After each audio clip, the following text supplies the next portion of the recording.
I was originally very interested in Higashiyama Akira. I read Ryu, a long history book, but I kept reading his other books. And then among them, this Yoshio particular book, I was really fascinated by the story. That's why I chose it. Great. Well, then let's get into it.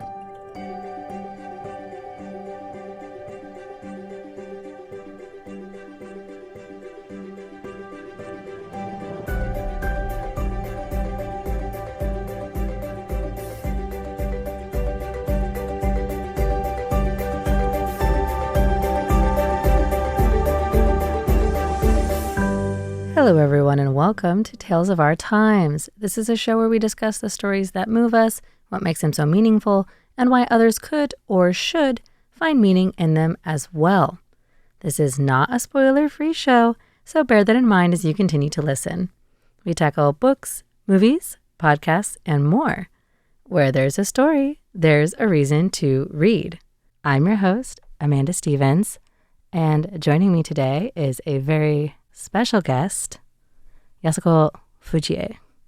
Welcome to the show. Thank you.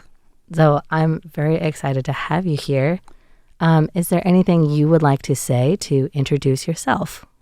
I am now studying at Tongwu Dashi, the Hua-I in Chongqing, Chinese center. And I'm the oldest person learning Chinese there, and then I'm very busy studying it. But since this show came, I really wanted to introduce this one particular book that I really love. I'm really excited to talk about it.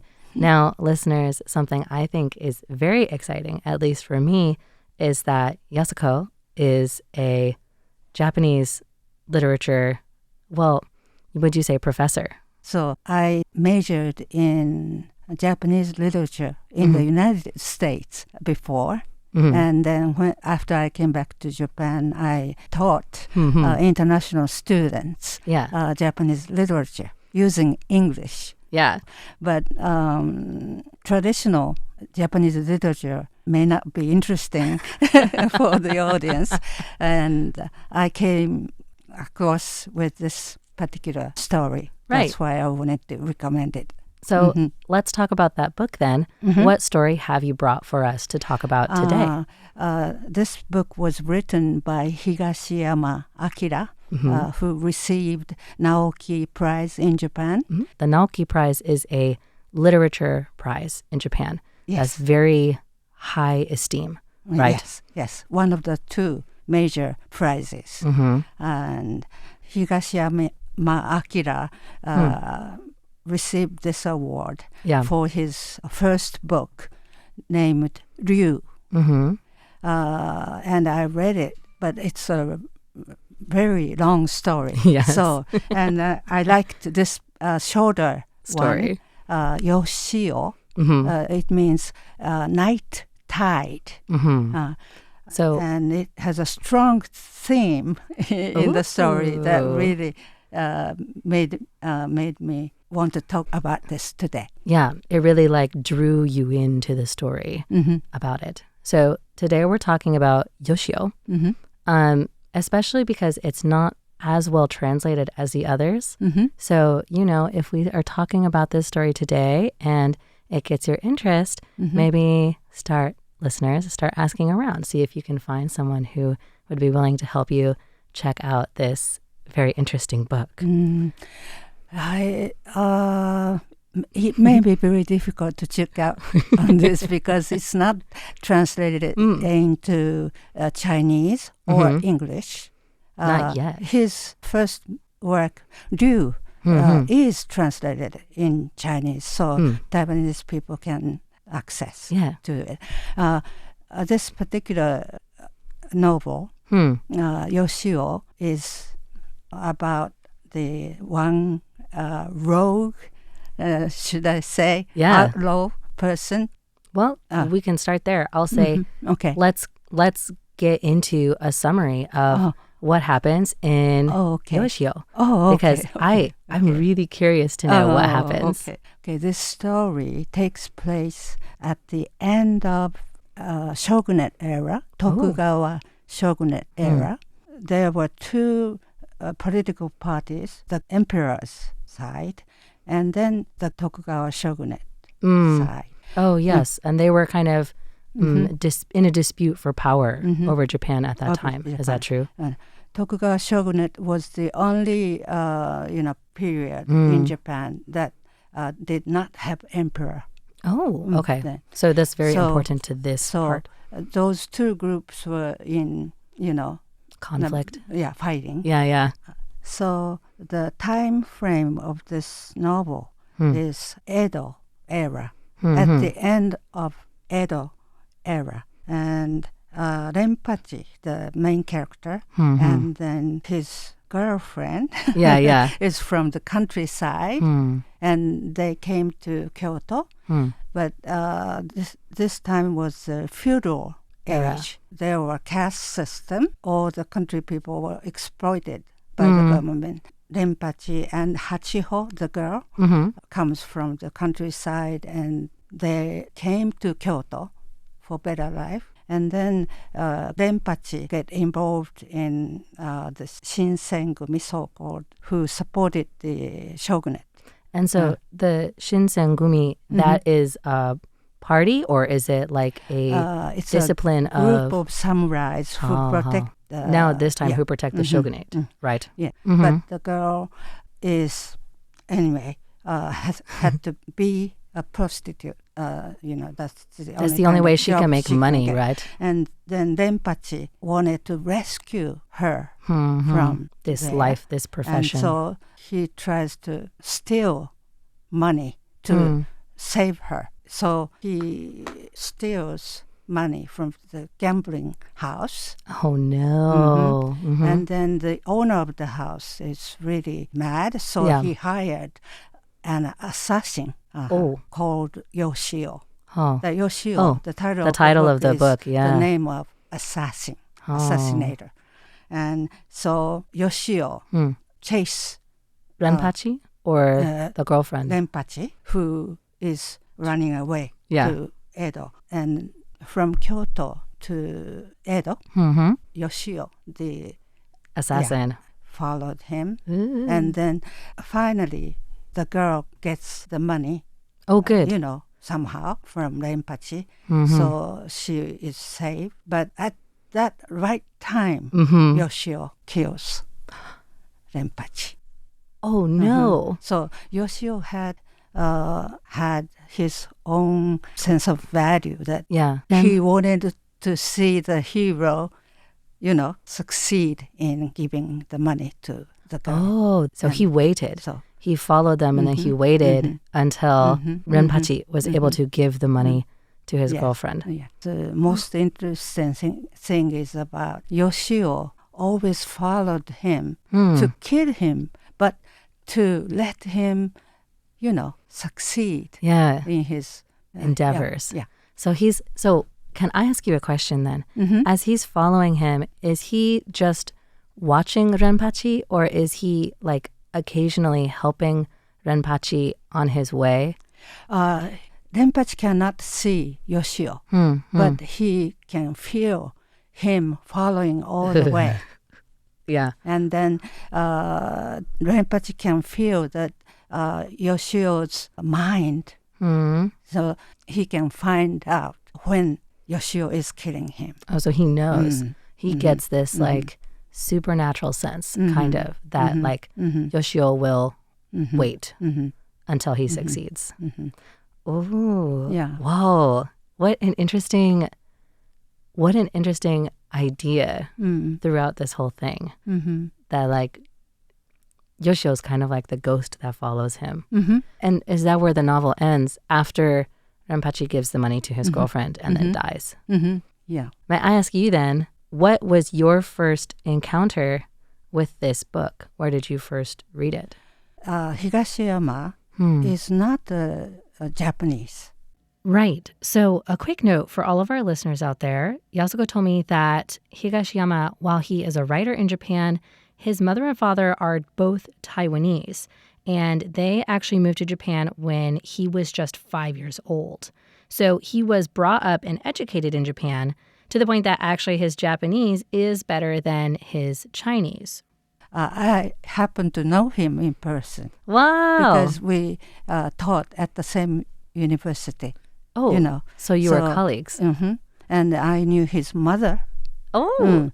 So the special thing about his writing is this talks about Edo era. And then for Japanese people, reading that time novel should expect that the writer uses the...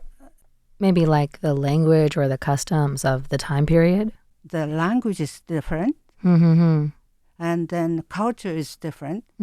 So why could a Chinese writer, Higashiyama, could write this novel? Right. How can this Taiwanese author do so well? Going back to the theme of this book. Yeah. So he wrote, using this time limit, talk about love between a man and a woman. So it... maybe like that transcends the language barriers and the time barriers. Yes. And then country.